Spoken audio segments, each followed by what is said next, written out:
Question number 4 देखें। Why does a metallic piece become very hot when it is surrounded by a coil carrying high frequency AC?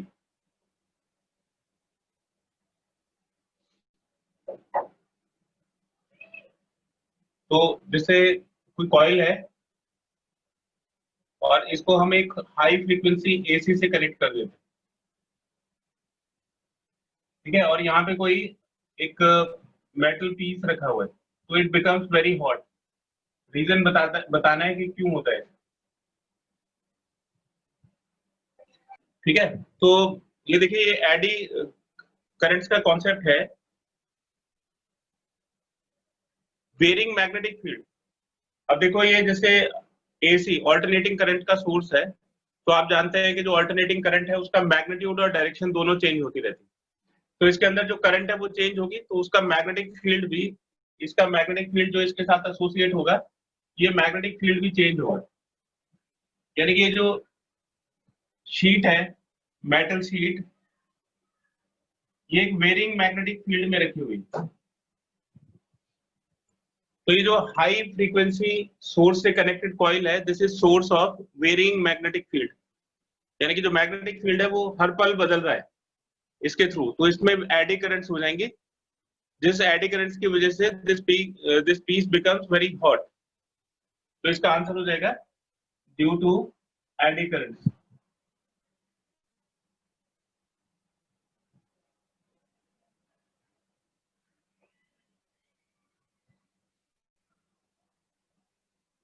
Question number 5 देखिए।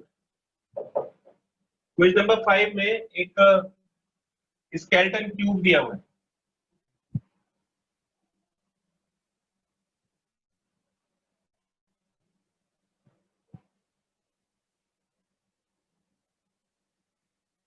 ये एक skeleton cube है और इसके ये edges दिए हुए हैं A B C D E F G H.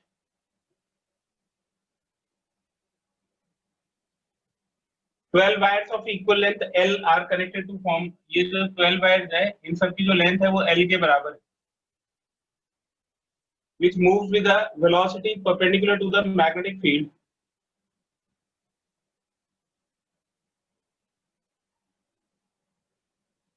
तो देखिए इसमें जो मैग्नेटिक फील्ड है वो इस तरह से गिवन है, ये मैग्नेटिक फील्ड की डायरेक्शन दी हुई, और जो वेलोसिटी है वो इसके परपेंडिकुलर है। मान लीजिए कि वेलोसिटी इस तरह से है,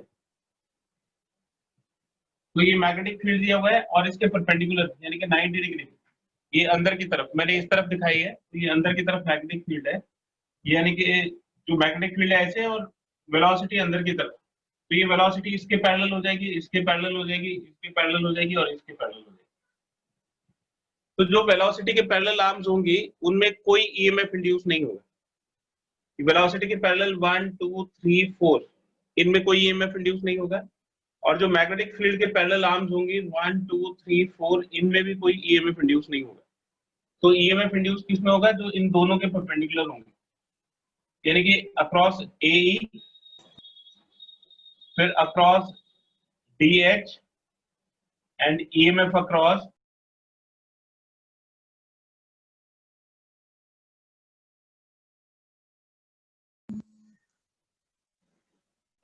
और ये हो जाएगा EMF across CG.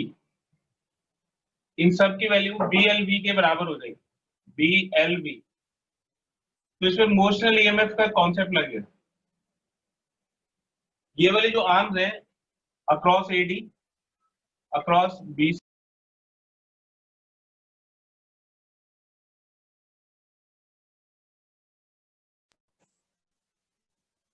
Across CB, across HE, और ये अक्रॉस जीएफ, इनके अक्रॉस ईएमएफ 0 होगा। आपको बताया था कि जैसे अगर कोई भी, जैसे बीएलवी है वो तीनों एक दूसरे के परपेंडिकुलर होनी चाहिए। अगर कोई भी दो क्वांटिटीज एक दूसरे के पैरेलल हो जाएंगे तो उसमें ईएमएफ इंड्यूस 0 होगा। जैसे ये वेलोसिटी वेक्टर है, इसके पैरेलल ये लेंथ होगी, तो इनमें ईएमएफ 0 हो जाएगा। ये मैग्नेटिक फील्ड है, तो इनमें ईएमएफ 0 हो जाएगा। तो ईएमएफ किस पे इंड्यूस होगा? इन चारों में इंड्यूस होगा। तो इसका रीजन क्या हो, इसका रीजन बी के परपेंडिकुलर है, because AD parallel to CB, parallel to HE and parallel to GF, all these are parallel to velocity vector. और इसी तरह से जो मैग्नेटिक फील्ड वेक्टर के पैरेलल जो साइड्स है उनमें भी ईएमएफ जीरो, तो ईएमएफ अक्रॉस मैग्नेटिक फील्ड के पैरेलल हो गया डीसी, फिर ए बी, एच जी, ये एच जी और ई एफ, इन सभी के अक्रॉस भी जो ईएमएफ है वो जीरो होगा, because all these sides are parallel to magnetic field vector.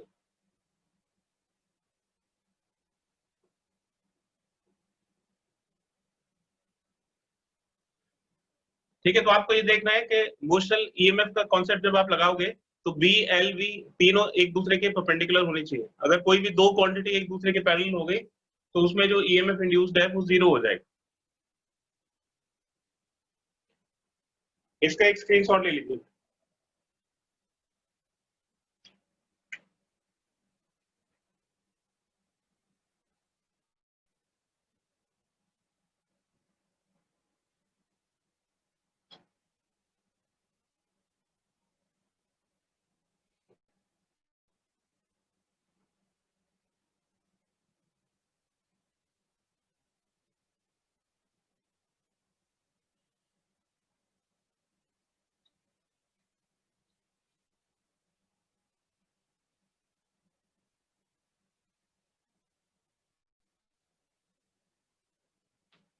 Question number 5 का क्वेश्चन नंबर 2 देख। A uniform magnetic field exists normal to the plane of the paper over a small region of space। देखो ये uniform magnetic field दिया हुआ है और ये paper के यानी कि जो प्लेन है बोर्ड का उसके परपेंडिकुलर अंदर की तरफ मैग्नेटिक फील्ड है। A rectangular loop of wire is slowly moved with a uniform velocity across the field as shown। एक रेक्टेंगुलर लूप है और इसकी लेंथ L दी हुई है, ये इसकी लेंथ है L और ये इसके अंदर मूव करता है, वेलोसिटी इसकी v दी हुई है। Draw the graph showing the variation of magnetic flux linked with the loop, the induced EMF loop with the time। दो चीजों का ग्राफ बनाना है, एक तो टाइम के रिस्पेक्ट में फ्लक्स का ग्राफ बनाना है और दूसरा टाइम के रिस्पेक्ट में ईएमएफ का ग्राफ। ये टाइम हो गया और ये ईएमएफ। देखिए जैसे ये रेक्टेंगुलर लूप है, ये रेक्टेंगुलर लूप, ये जब इसके अंदर जाएगा तो सपोज करिए कि ये वाली जो डिस्टेंस है ये x है और ये जो लेंथ है ये l हो।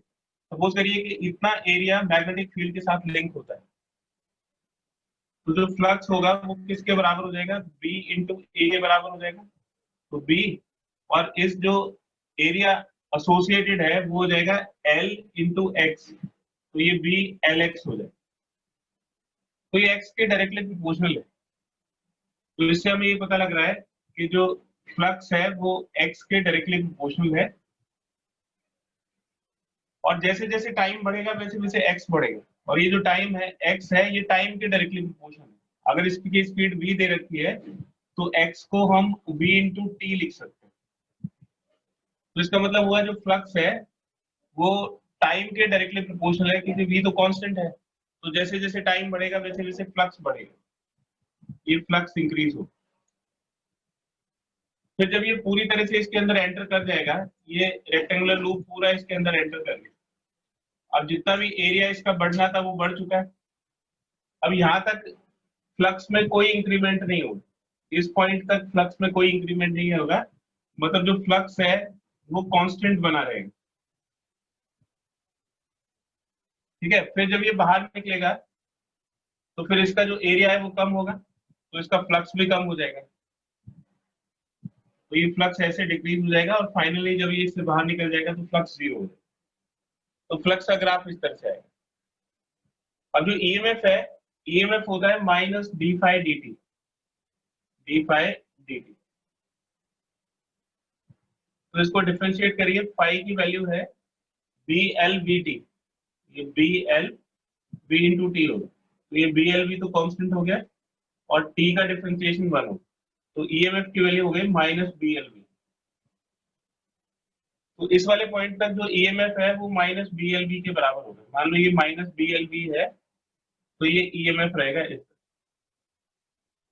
फिर उसके बाद ये वाला जो पॉइंट है इसको हमने T1 सपोज कर लिया और इस वाले पॉइंट को T2 सपोज कर लिया। तो ये जो केस है ये है 0 से लेके T1 तक। और T1 के बाद क्या होगा? T1 के बाद फ्लक्स हो जाएगा कांस्टेंट। अगर T की वैल्यू T1 से ज्यादा होगी तो फ्लक्स इज कांस्टेंट, और कांस्टेंट का डिफरेंशिएशन होता है 0, तो डी फाई डी टी की वैल्यू 0 हो जाएगी, तो फिर ये फ्लक्स 0 हो जाएगा।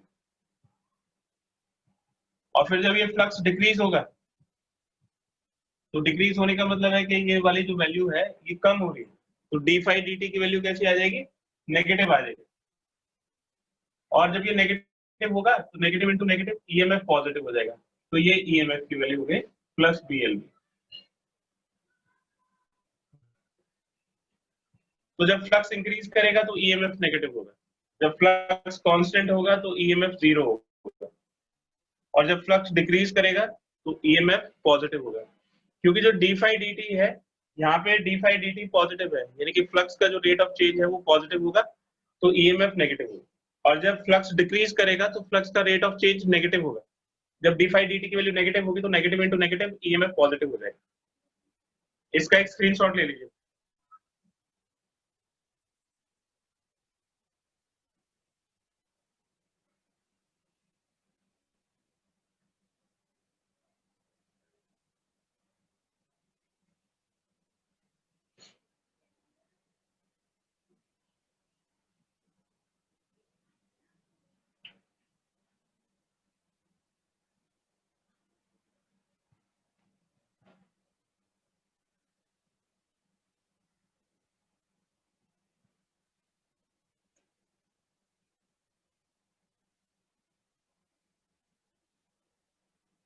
नेक्स्ट क्विज देखिए, क्विज नंबर 6।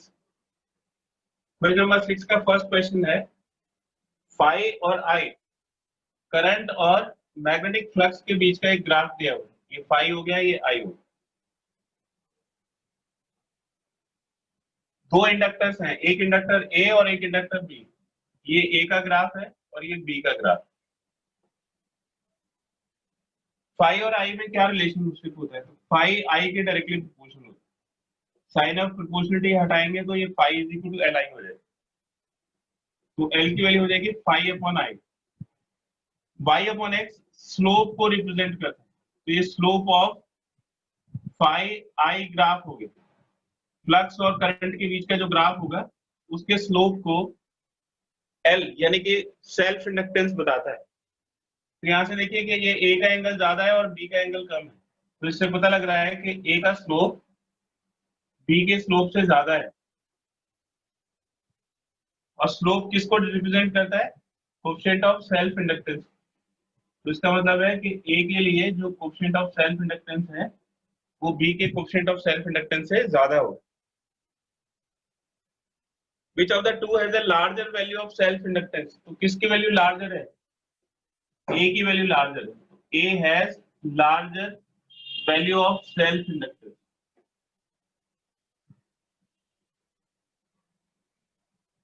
सेल्फ इंडक्टेंस, इसका एक स्क्रीनशॉट ले लीजिए।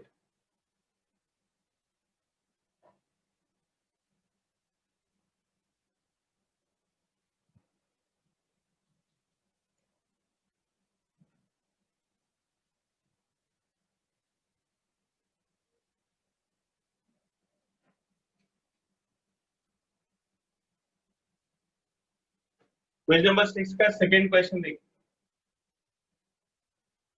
If the rate of change of current DI/dt दिया हुआ है, DI/dt is 2 ampere per second,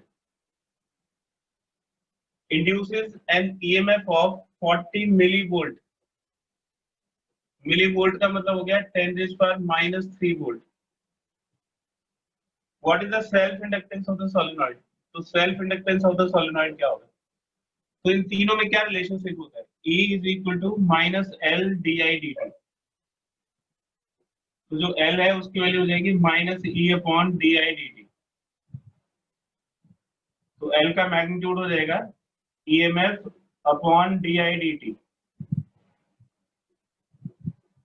तो EMF की वैल्यू हो गई 40 मिलीवोल्ट, 40 × 10⁻³ और dI/dt हो गया 2 एम्पियर पर सेकेंड।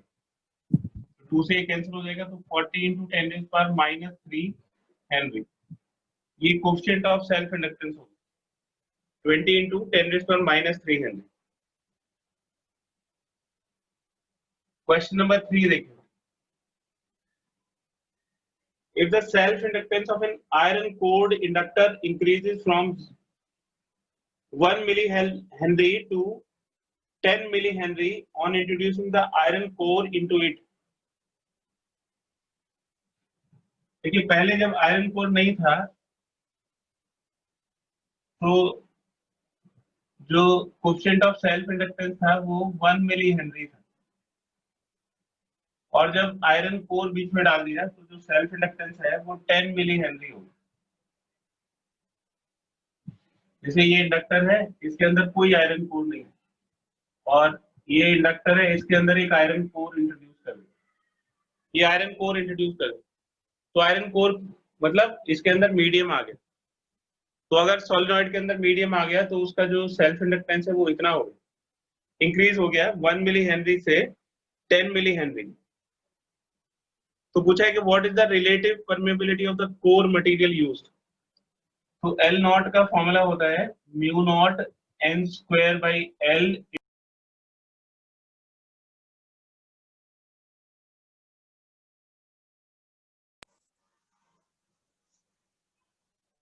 इसके अंदर अगर मीडियम होगा तो ये हो जाएगा mu naught into mu R n²/L into area.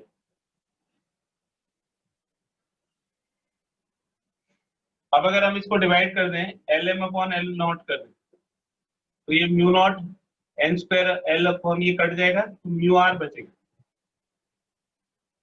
तो म्यू आर की वैल्यू हो जाएगी LM/L नॉट। तो इन दोनों को डिवाइड कर दें तो रिलेटिव परमेबिलिटी आ जाएगी। तो ये 10 मिली हेनरी और ये 1 मिली हेनरी।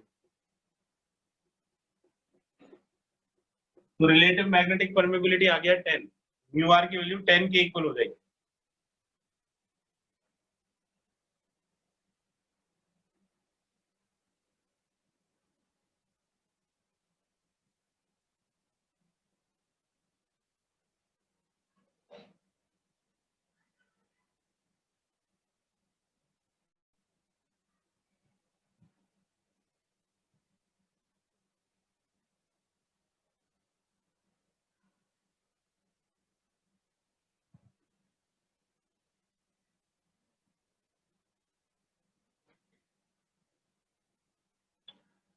क्विज नंबर 7 देखिए,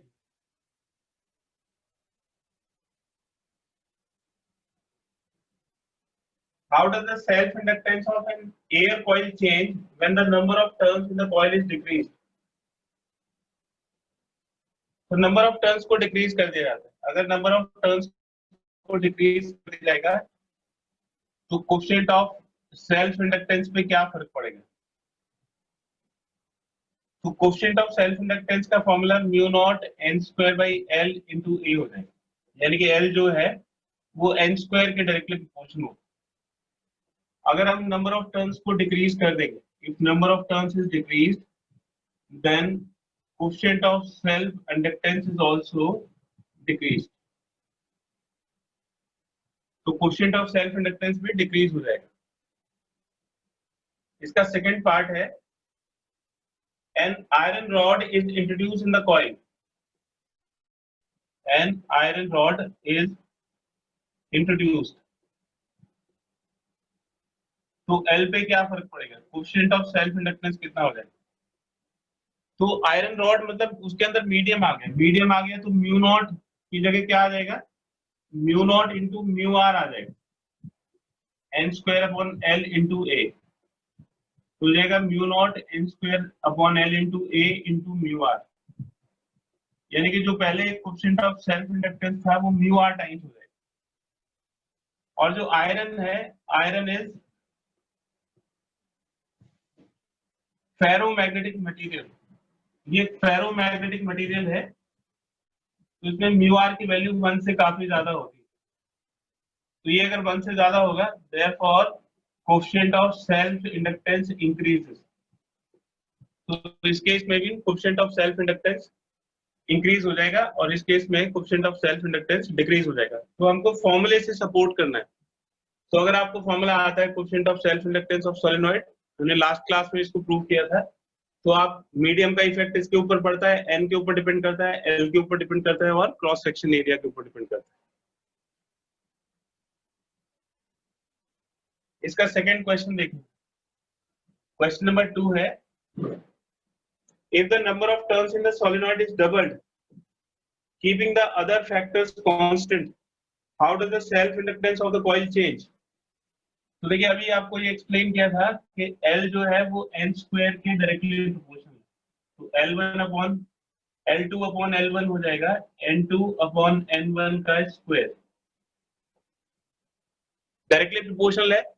तो L2 मतलब नया सेल्फ इंडक्टेंस और L1 मतलब पुराना सेल्फ इंडक्टेंस, और ये N2 अपॉन N1 का होल स्क्वायर हो गया। अब उसने कहा है कि नंबर ऑफ टर्न्स को डबल कर दिया गया, तो N2 की जो वैल्यू है वो 2N1 हो गई, तो ये 2N1 अपॉन N1 का होल स्क्वायर, ये N1 से N1 कट जाएगा और 2 का स्क्वायर हो जाएगा 4, तो L2 upon L1 is equal to 4, तो L2 की वैल्यू हो जाएगी 4 टाइम्स L1। तो जो कोएफिशिएंट ऑफ सेल्फ इंडक्टेंस है वो 4 टाइम्स इंक्रीज हो जाएगा। इसका एक स्क्रीनशॉट ले लीजिए।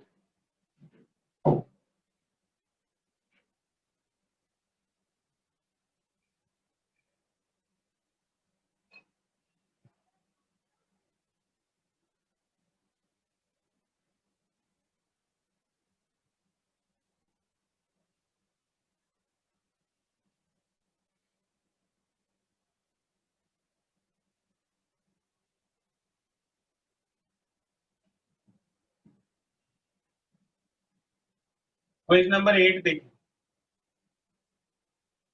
two concentric circular coils, one of small radius R2 and other of large radius R1, such that R2 is very much smaller than R1, are placed coaxially with centers coinciding. देखिए एक छोटी coil है और एक बड़ी coil है और इन दोनों के जो सेंटर हैं वो कोइंसाइड करेंगे। R2 R1 के रिस्पेक्ट में बहुत छोटा है, तो ये R2 और ये वाली रेडियस R1 है, तो R2 is very much smaller than R1। तो इसमें पूछा है कि म्यूचुअल इंडक्टेंस का कोएफिशिएंट पूछा है, तो हमने इसमें सपोज करो आई करंट कंसीडर कर लो, तो magnetic field of larger coil at the centre, magnetic field of larger coil at the centre,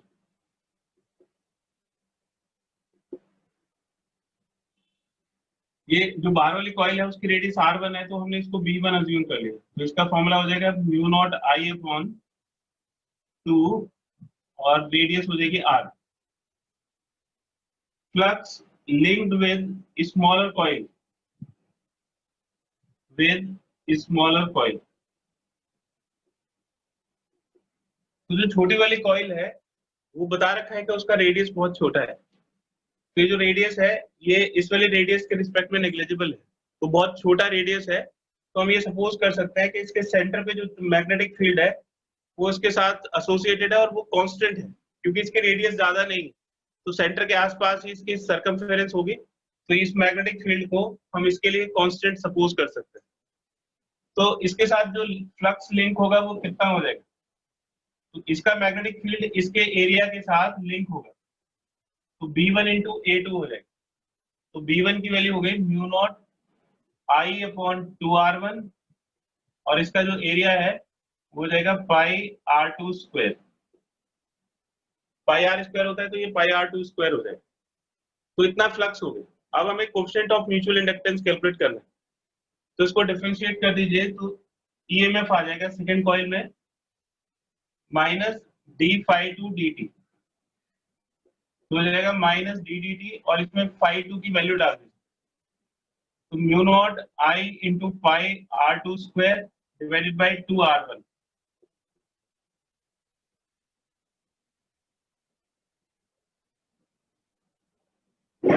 तो ये माइनस म्यू नॉट आई पाई, म्यू नॉट कांस्टेंट है, पाई कांस्टेंट है, R2 स्क्वायर कांस्टेंट है और 2R1 कांस्टेंट। आई को हमने लिख दिया डी आई डी टी, ये फर्स्ट इक्वेशन हो। म्यूचुअल इंडक्टेंस के टर्म्स में E2 की वैल्यू क्या हो जाएगी? E2 is equal to minus M21 d I d t, इसको I1 लिख लेते हैं, तो ये I1 आ जाएगा। तो पता रहेगा कि कौन सी कॉइल की करंट है, तो ये DI1 dt होगा। अब इन दोनों को कंपेयर कर दी from 1 and 2, first and second equation. ये भी E2 की वैल्यू है, ये भी E2 की वैल्यू। जब इसको इक्वेट करेंगे तो माइनस से माइनस कैंसिल हो जाएगा, minus M21 DI1 dt is equal to minus mu naught pi R2 square divide by 2R1 DI1 dt। ये DI1 dt से DI1 dt कैंसिल हो जाएगा और माइनस से माइनस कैंसिल हो जाएगा, तो M21 की वैल्यू हो जाएगी mu naught into pi into R2 square divided by 2R1। ये कोएफिशिएंट ऑफ म्यूचुअल इंडक्टेंस हो गया सेकेंड कॉइल का फर्स्ट कॉइल के रिस्पेक्ट में। अब उसने पूछा है कि अरेंजमेंट का कोएफिशिएंट ऑफ म्यूचुअल इंडक्टेंस बताइए। अब जो म्यूचुअल इंडक्टेंस है वो 2-1 और 1-2 दोनों इक्वली होते हैं, तो पहली कॉइल का दूसरे के रिस्पेक्ट में जितना होता है दूसरे का भी पहले के रिस्पेक्ट में उतना ही होता है। तो अरेंजमेंट का कोएफिशिएंट ऑफ म्यूचुअल इंडक्टेंस हो गया mu naught into pi R2 square divided by 2R1।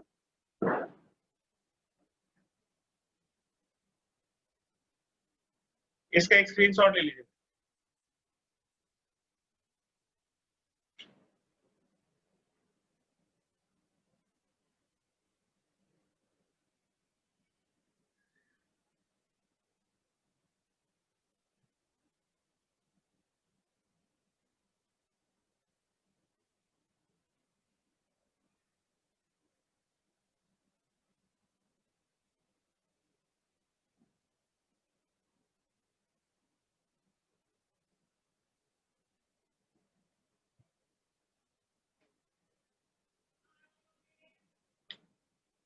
Question number 2 देखिए। Figure shows two long coaxial solenoids each of length L. The outer solenoid has an area of cross section A1 and number of turns of length M1. देखिए ये outer solenoid है और इसके लिए हम subscript 1 use कर रहे हैं, यानी कि इसमें जो लेंथ है वो तो L के इक्वल, लेंथ L है और number of turns per unit length small n है, N1। और इसका जो एरिया ऑफ क्रॉस सेक्शन है वो A1, मतलब ये वाला जो एरिया है ये A1।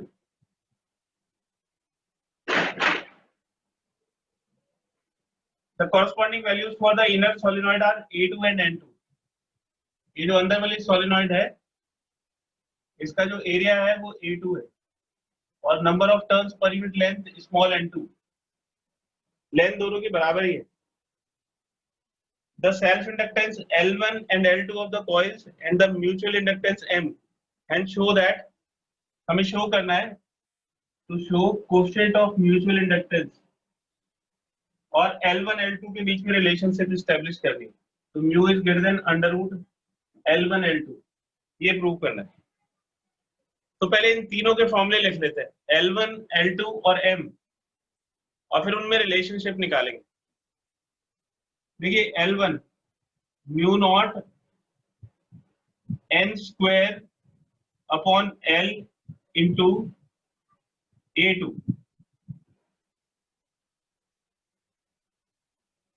ये पहले वाले का निकाल रहे हैं तो A1 हो जाए।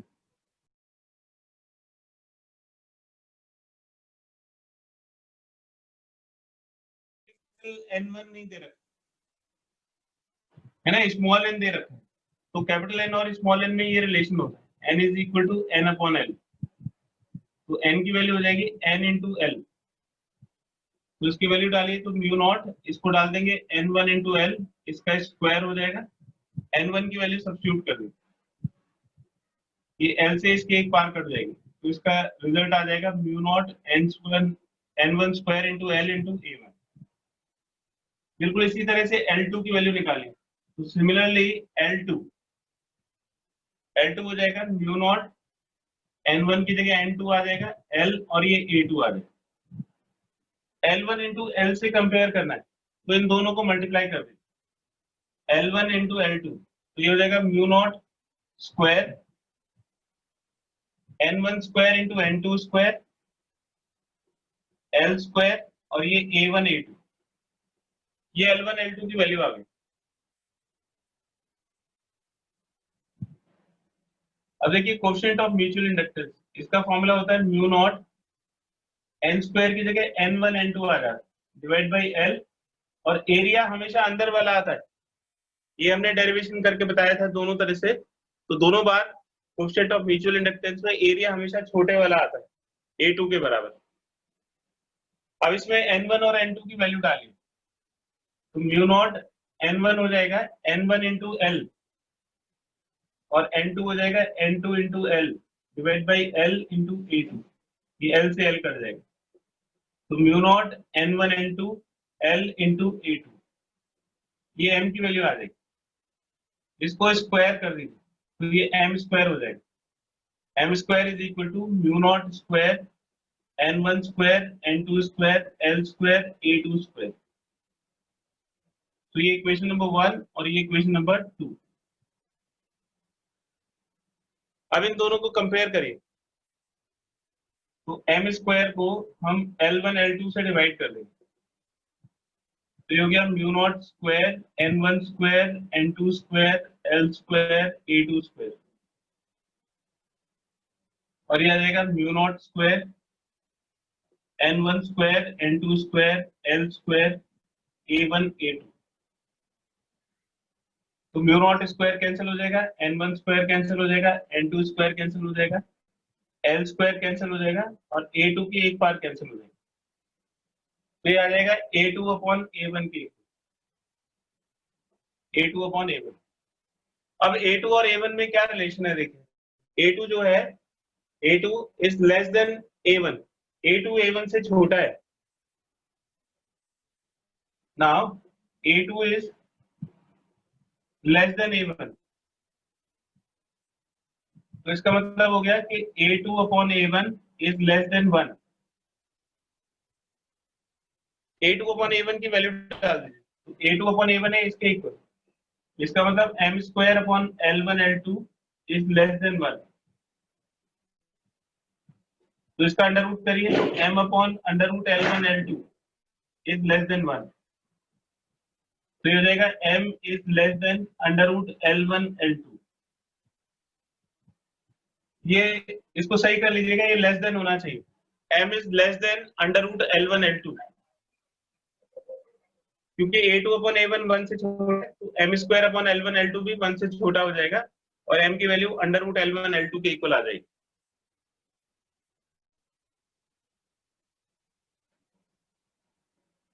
इसका एक स्क्रीनशॉट ले लीजिए।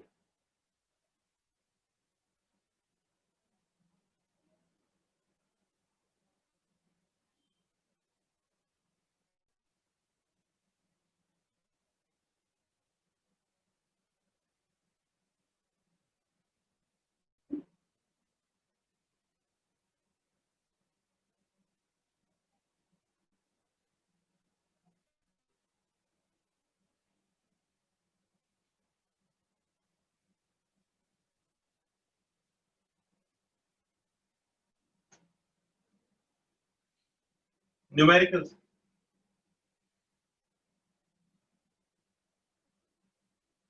question number 1.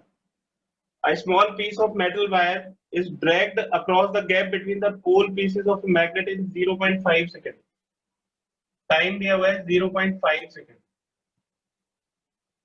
The magnetic flux between the pole pieces is known to be magnetic flux दे रखा है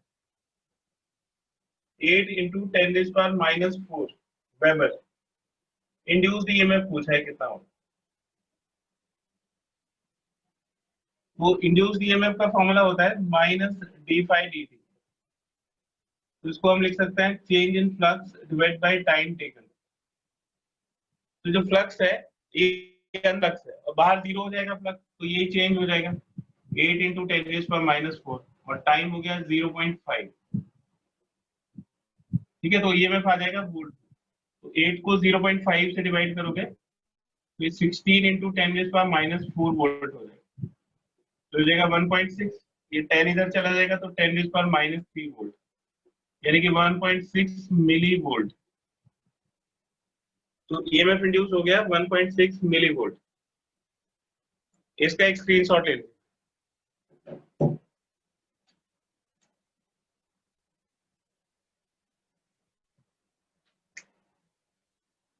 अभी क्वेश्चन नंबर 2 जो है ये बड़ा इंपॉर्टेंट है। जैसा क्वेश्चन नंबर 2 है उसी तरह का क्वेश्चन पूछते हैं।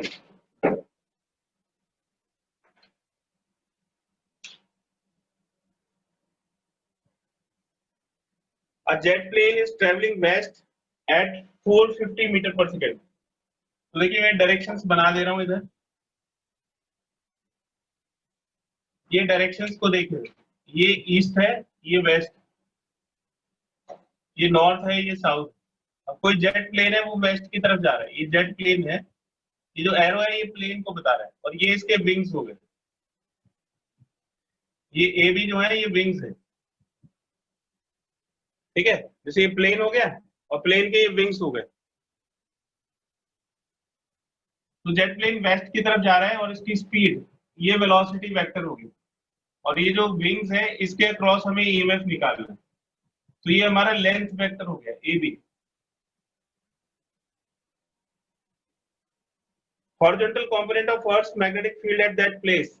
इस पे जो हॉरिजॉन्टल कंपोनेंट है अर्थ का, हॉरिजॉन्टल कंपोनेंट की डायरेक्शन होती है साउथ से नॉर्थ की तरफ, ये अर्थ का हॉरिजॉन्टल कंपोनेंट हो गया। ध्यान दीजिएगा, हॉरिजॉन्टल कंपोनेंट अर्थ का साउथ से नॉर्थ की तरफ होता है। तो अर्थ का जो हॉरिजॉन्टल कंपोनेंट है उसकी वैल्यू दे रखी है 4 × 10⁻⁴ टेस्ला। ये 4 × 10⁻⁴ टेस्ला, ये अर्थ का हॉरिजॉन्टल मैग्नेटिक फील्ड है। तो ये जो विंग्स हैं आप देखिए कि विंग्स हॉरिजॉन्टल कंपोनेंट के पैरेलल है।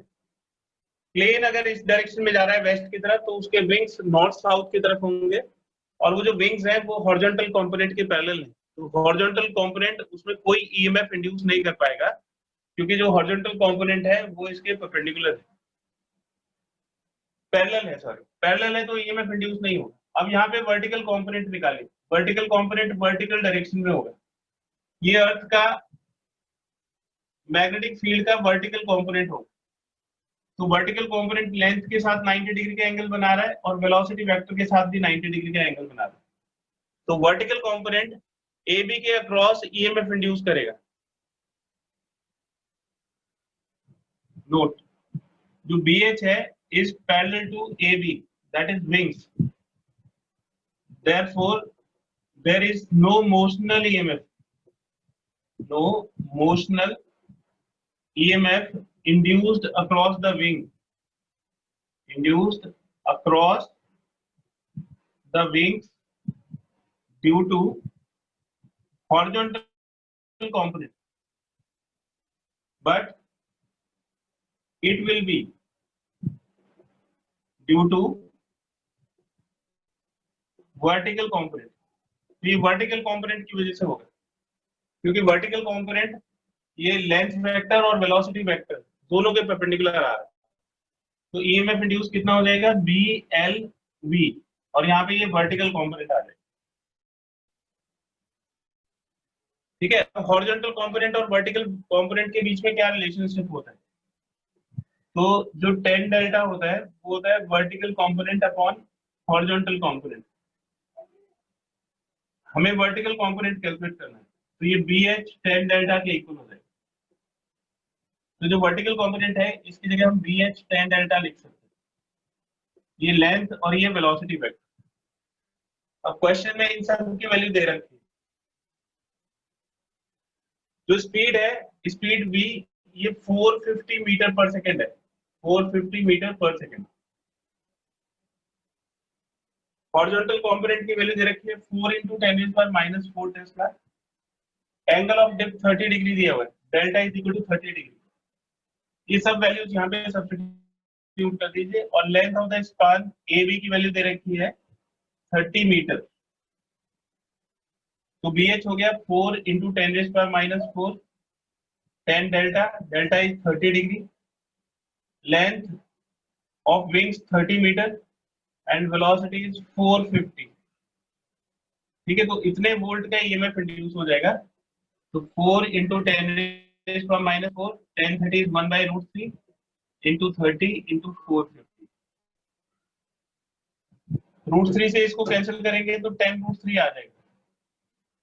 तो 4 इंटू 10√3 इंटू 450 इंटू 10⁻⁻⁴ वोल्ट।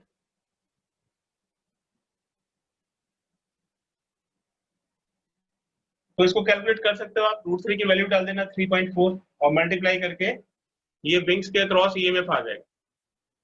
तो आपको ये ध्यान रखना है कि ईएमएफ के लिए कंडीशन होती है मोशनल ईएमएफ की। अगर कोई कंडक्टर मूव कर रहा है तो ये जैसे ए बी विंग्स हैं, ये कंडक्टर हो गए, तो जिस तरफ प्लेन चलेगा उसी तरफ विंग्स भी चलेंगे। तो अगर कोई कंडक्टर मैग्नेटिक फील्ड के अंदर मूव कर रहा है तो उसके अंदर मोशनल ईएमएफ होगा बीएलवी, लेकिन उसकी कंडीशन होगी कि जो तीनों वेक्टर्स हैं ये एक दूसरे के परपेंडिकुलर होने चाहिए। अगर कोई भी दो वेक्टर आपस में एक दूसरे के पैरेलल हो गए तो इंड्यूस ईएमएफ 0 हो जाएगा। And that was the case in horizontal component of earth's magnetic field. तो ये वाला जो मैग्नेटिक फील्ड था BH, that was parallel to the conductor AB and therefore it is not able to induce EMF in this conductor, but vertical component will।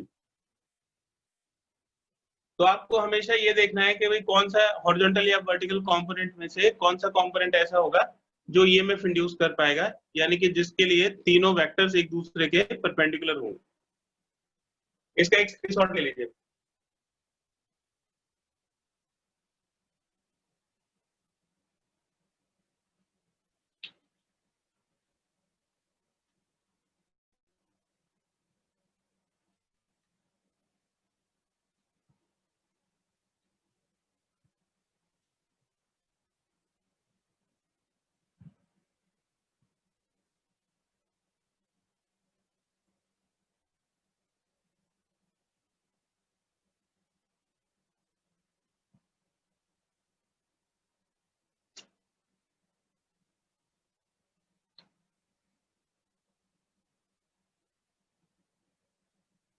Question number 3 देखिए, the magnetic flux linked with a larger circular coil of radius r is, तो flux दिया हुआ है 0.5 into 10⁻³ weber,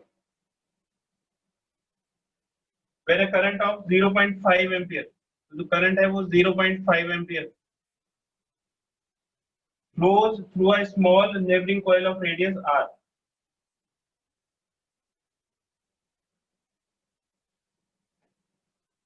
तो देखिए ये एक large circular coil है और एक स्मॉल सर्कुलर कॉइल। ये जो लार्ज सर्कुलर कॉइल है इसके साथ फ्लक्स लिंक होता है, इसकी रेडियस r दी हुई है। तो ये जो फ्लक्स है ये इसके साथ लिंक्ड है और जो करंट है वो छोटी वाली में, इसमें करंट है 0.5 एम्पियर, इसकी रेडियस r।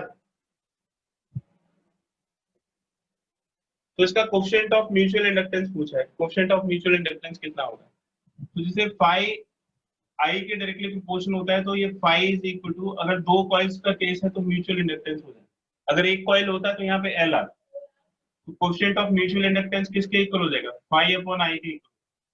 इसका फ्लक्स, इसकी करंट, ये फ्लक्स और इसमें करंट। तो फ्लक्स है 0.5 इंटू 10⁻³ वेबर और इसमें करंट है 0.5 और कोएफिशिएंट ऑफ म्यूचुअल इंडक्टेंस क्या है, तो ये 0.5 से 0.5 कैंसिल हो जाएगा और ये 10⁻³ हेनरी हो जाएगा। 10⁻³ का मतलब हो गया मिली हेनरी। तो कोएफिशिएंट ऑफ म्यूचुअल इंडक्टेंस आ जाएगा 1 milli henry.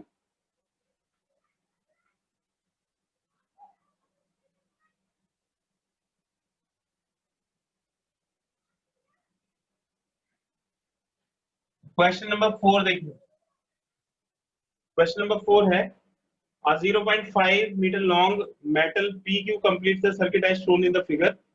The area of the circuit is perpendicular to the magnetic field of flux density 0.5.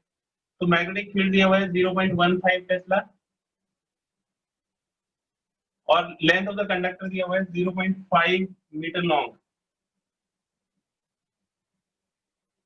The resistance of the total circuit, resistance की वैल्यू दे रखी है R is equal to 3 ohm. Calculate the force needed to move the rod in the direction as indicated with the constant speed. Speed दे रखी है 2 metre पर second. देखिए motional EMF में ये आपको डेरिवेशन कराया था कि अगर मैग्नेटिक फील्ड के अंदर आप किसी कंडक्टर को मूव कराते हो तो उसमें ईएमएफ इंड्यूस होता है और वो ईएमएफ होता है motional EMF, that is equal to BLV. और उसको अगर एक सर्किट से कंप्लीट कर दोगे तो उसके अंदर करंट फ्लो करने लगे. करंट होता है ईएमएफ डिवाइडेड, तो देखिए फिर करंट आएगा EMF divided by R is equal to BLV divided by R. तो फिर वो एक करंट कैरिंग कंडक्टर बन जाएगा और उसको मूव करने के लिए आप एक फोर्स की जरूरत होगी. फोर्स हो जाएगा ILV के बराबर. परपेंडिकुलर है तो sin 90, ILV sin थीटा होता है तो ये sin 91 हो जाएगा. इसमें I की वैल्यू डाल दीजिए, ये BLV divide by R V by R. ये आपको याद दिलाने के लिए था, आपको ये सारा डेरिवेशन नहीं करना है, आपको सीधा फोर्स का फॉर्मूला लगाना है F is equal to B square L square V by R. और ये सारी वैल्यूज आपको दे रखे हैं, बी दे रखा है, एल दे रखा है, वी दे रखा है, आर दे रखा है. तो सबकी वैल्यू सब्स्टिट्यूट करिए. 0.15 का स्क्वायर, सब कुछ SI यूनिट में, किसी को भी कन्वर्ट नहीं करना है. 0.5 का स्क्वायर, वेलोसिटी 2 मीटर पर सेकंड और रेजिस्टेंस हो गया 3. बस इसको सॉल्व कर दीजिए और आपको इतने न्यूटन का फोर्स मिल जाएगा. इसका एक स्क्रीनशॉट ले लीजिए.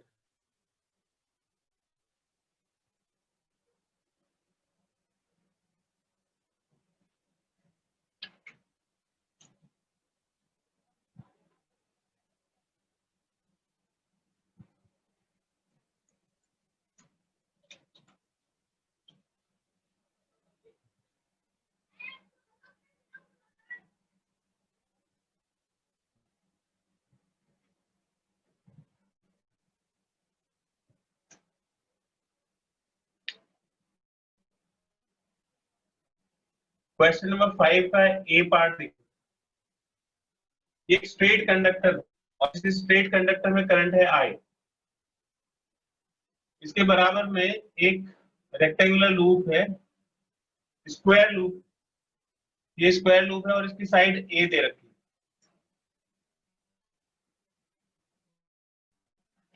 पूछा है कि obtain an expression for the mutual inductance. तो इसका क्रॉस म्यूचुअल इंडक्टेंस कैलकुलेट करना है. तो इसका मैग्नेटिक फील्ड इसके साथ एसोसिएट होगा. लेकिन ये जो मैग्नेटिक फील्ड है, this magnetic field is variable. ये मैग्नेटिक फील्ड कांस्टेंट नहीं है. Through out the loop magnetic field is not constant. तो लूप के अक्रॉस जो मैग्नेटिक फील्ड है वो कांस्टेंट नहीं है. अगर हम यहाँ से R डिस्टेंस लेते हैं, ये सपोज करिए कि R डिस्टेंस है और इस पॉइंट पे मैग्नेटिक फील्ड निकालते हैं, तो मैग्नेटिक फील्ड का फॉर्मूला हो जाएगा mu not I upon 2 pi R. ठीक है. और ये जो मैग्नेटिक फील्ड है ये वेरिएबल है ना, बिकॉज मैग्नेटिक फील्ड R के ऊपर डिपेंड करता है. तो यहाँ पे मैग्नेटिक फील्ड ज्यादा होगा और जैसे जैसे आगे बढ़ेंगे वैसे वैसे R की वैल्यू बढ़ेगी और ये मैग्नेटिक फील्ड कम हो जाएगा. तो ये मैग्नेटिक फील्ड पूरे एरिया के लिए एक जैसा नहीं है. तो हम इस मैग्नेटिक फील्ड को पूरे एरिया के लिए यूज नहीं कर सकते. तो हम किसके लिए यूज कर सकते हैं, तो यहाँ पे हम एक एलिमेंट्री एरिया कंसिडर करते हैं, इस वाले एरिया को कंसिडर करते हैं. और ये इतना छोटा है कि इसकी विड्थ ऑलमोस्ट 0 है. This width is 0, almost 0. तो ये इतना छोटा रेक्टेंगल है कि उसके लिए हम इस मैग्नेटिक फील्ड को कांस्टेंट कंसिडर करते हैं. और इसका जो एरिया है DA, this area is DA. तो DA की वैल्यू क्या हो जाएगी, लेंथ इनटू ब्रेथ. ये इसका R का छोटा सा एलिमेंट हो गया DR, तो ये L इंटू DR हो. फिर दोबारा से सुन लीजिए, this magnetic field is dependent on R, R के ऊपर डिपेंड करता है। तो ये वाला मैग्नेटिक फील्ड पूरे एरिया के लिए कांस्टेंट नहीं होगा, लेकिन एक एलिमेंट्री एरिया है उसके लिए हम इसको कांस्टेंट कंसीडर कर सकते हैं। तो फिर हम निकालते हैं flux d phi. D phi is flux linked with elementary area, linked with elementary area d A, तो हो जाएगा बी डॉट डी ए। देखो एरिया जो है वो एरिया के परपेंडिकुलर है और मैग्नेटिक फील्ड एरिया के परपेंडिकुलर है, तो इन दोनों में 0 डिग्री का एंगल होगा, cos 0 हो जाएगा 1। बी की वैल्यू इसमें डाल दीजिए, बी हो गया mu naught I upon 2 pi R, और डीए की वैल्यू डाल दीजिए, डीए की वैल्यू हो गई एल डी आर। ये एलिमेंट्री फ्लक्स होगा। अगर हमें टोटल फ्लक्स निकालना है तो क्या करेंगे? अगर टोटल फ्लक्स निकालना है तो इसको इंटीग्रेट कर देंगे डी फाई, और इसमें वेरिएबल है आर, आर वेरिएबल है, तो आर की वैल्यू कहां से कहां तक जाएगी?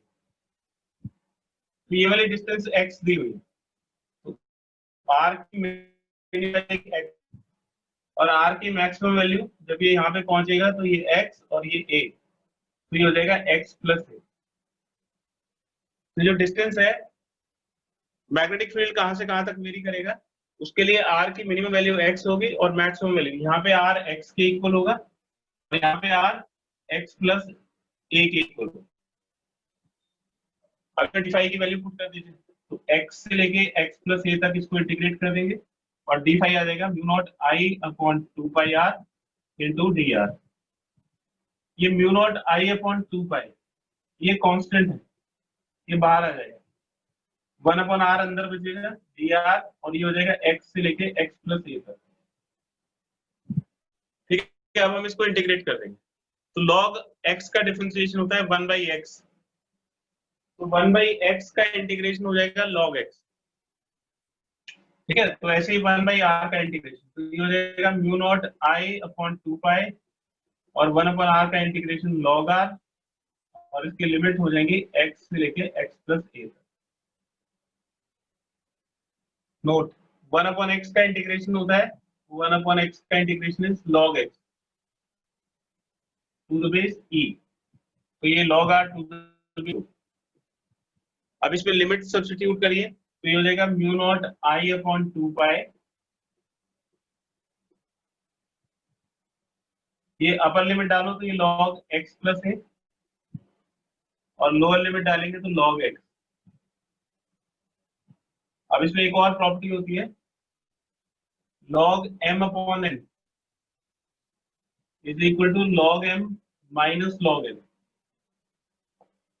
तो ये जो log m minus log n है इसको log m अपॉन n लिख सकते हैं, तो हो जाएगा म्यू नॉट आई अपॉन 2 पाई और ये हो जाएगा log m अपॉन n, यानी कि x upon x to the base e। ये फ्लक्स एसोसिएटेड होगा लूप के साथ, तो this is the flux associated with the loop. अब ये जो फ्लक्स है इससे हमें coefficient of mutual inductance calculate करना है, कोएफिशिएंट ऑफ म्यूचुअल इंडक्टेंस कितना होगा। अब देखिए अगर हम इसकी करंट को चेंज करेंगे तो इसका फ्लक्स चेंज होगा, ईएमएफ इंड्यूस होगा, और फिर उससे हम म्यूचुअल इंडक्टेंस की वैल्यू निकालेंगे। तो अभी और कैलकुलेशन है इसके अंदर, आप इसका एक स्क्रीनशॉट ले लीजिए, फिर मैं आगे करता हूँ।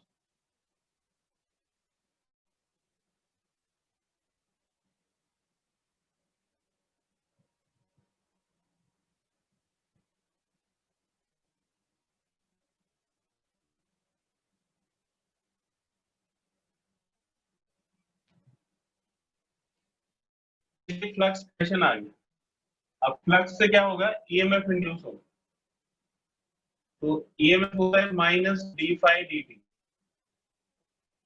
तो माइनस डी डी टी, और इसमें फाई की वैल्यू पुट कर दीजिए, do not I upon 2 pi log x plus a upon x to the base e. तो इसमें mu naught upon 2 pi constant है, x और a कांस्टेंट है, सिर्फ i को चेंज कर रहे हैं, तो ये डी आई डी टी हो जाएगा।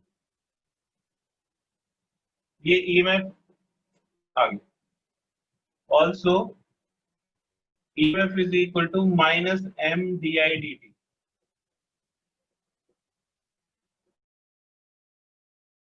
कोएफिशिएंट के टर्म में ये भी फॉर्मूला 2 और 3 को कंपेयर कर दीजिए from 2 and 3 minus M di dt is equal to minus mu naught upon 2 pi log x plus a upon x into di dt.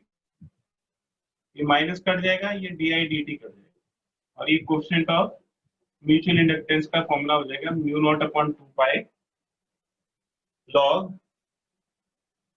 x से x को काट दीजिए 1 आ जाएगा और ये a by x 1 plus a by x and this is the formula for coefficient of mutual inductance.